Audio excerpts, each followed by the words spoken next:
Ever wondered what a real-life Lupin or Ocean's 11 would look like? Well, on October 19th, 2025, Paris got a taste of exactly that in one of the most audacious heists of the 21st century. This wasn't just a simple smash and grab. It was a meticulously planned, almost cinematic operation that left the world, and especially the French authorities, absolutely stunned. The target, none other than the world-famous Louvre Museum. The morning of October 19th started like any other in Paris. Tourists were lining up. The city was waking up, but under the cover of the early morning hustle, a team of highly skilled thieves was putting a daring plan into motion. Their objective wasn't the Mona Lisa, which is famously protected by layers of security. No, their eyes were set on something with a different kind of sparkle, the French crown jewels. Specifically, they targeted the Apollo Gallery. If you've ever been to the Louvre, you know this gallery. It's a breathtaking hall, glittering with gold, a masterpiece in its own right, designed to showcase the power and wealth of the French monarchy. And it's here that some of the most priceless treasures of France were housed. So, how did they do it? This is where it gets truly incredible. They didn't storm the front doors. They didn't rappel from the roof, like in a spy movie. They used a simple basket lift. The kitchen windows used. They maneuvered this lift into a position concetos against the Louvre's historic facade, rising Goucher up to a second-floor window. This move alone required incredible precision and timing to avoid detection.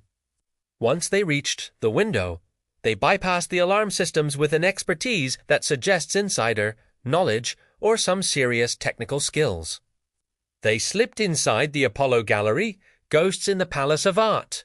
Inside, they didn't waste a second. They knew exactly what they were after. They bypassed the display cases found with surgical precision, ignoring other valuable artifacts. Their shopping list was short and priceless. In a matter of minutes, they secured 8 specific pieces. Among them were jewels of staggering historical and monetary value. We're talking about pieces that belonged to Empress Eugenie, the wife of Napoleon III. Think about that history. These weren't just gems. They were tangible links to France's imperial past, worn by royalty, witnesses to history. One of the stolen items was a breathtaking diamond bow brooch, a piece famous for its intricate design and flawless stones. Oui, j'ai pris cela secure, de vedes linger. They didn't leave a trail. They slipped back out the window, descended in their humble basket lift, and then, in a classic European movie trope come to life, they vanished into the winding streets of Paris on a pair of high-speed motorbikes. By the time the museum staff discovered the empty display cases, the thieves and the jewels were long gone, melting into the vastness of the city. The aftermath was immediate chaos. The news exploded globally. How could this happen at the Louvre, one of the most guarded museums in the world? It was a national embarrassment for France and a massive blow to Gigich cultural heritage.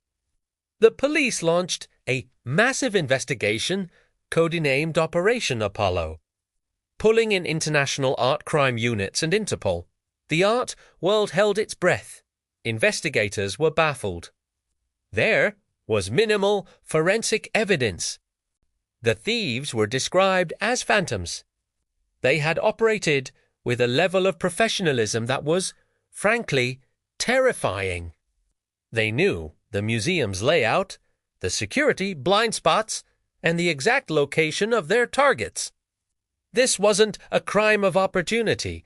It was the result of months, maybe even years, of planning.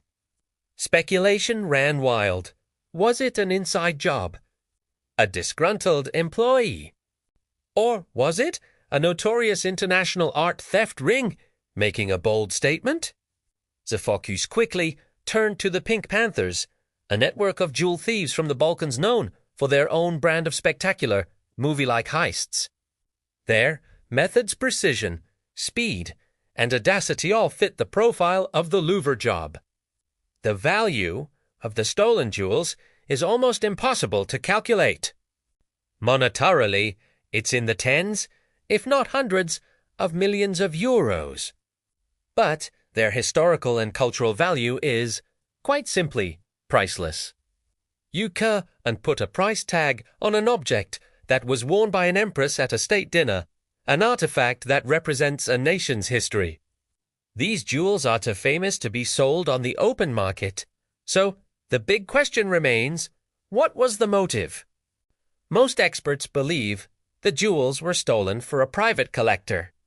Some secretive billionaire who desires to own a piece of history that no one else can. They would be hidden away in a private vault, never to be seen by the public again. Another theory is that the thieves planned to ransom the jewels back to the French government. A high-stakes gamble that could either pay off or land them in prison for life. Or, perhaps the most destructive possibility, the historic settings could be broken apart, and the individual stones recut and sold off separately, erasing their identity and their history forever. That would be the greatest tragedy of all. As of today, the case remains open. The 8 pieces of the French crown jewels are still missing. The phantoms of the Louvre have not been caught.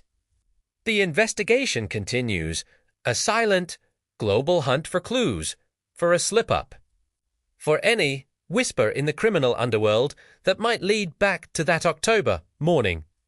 This heist serves as a stark reminder that even in our modern, high-tech world, a combination of old-school audacity, meticulous planning, and sheer nerve can bypass the most advanced security.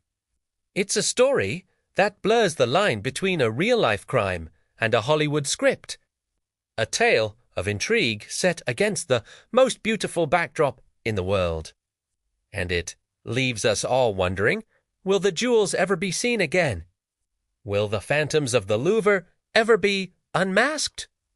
Only time will tell. This story is just mind-blowing, isn't it? It really shows you what people are capable of. If you found this as fascinating as I did, please hit that like button and subscribe for more deep dives into incredible true stories. And drop a comment below. What do you think happened to the jewels? Thanks for watching, and I'll see you in the next video.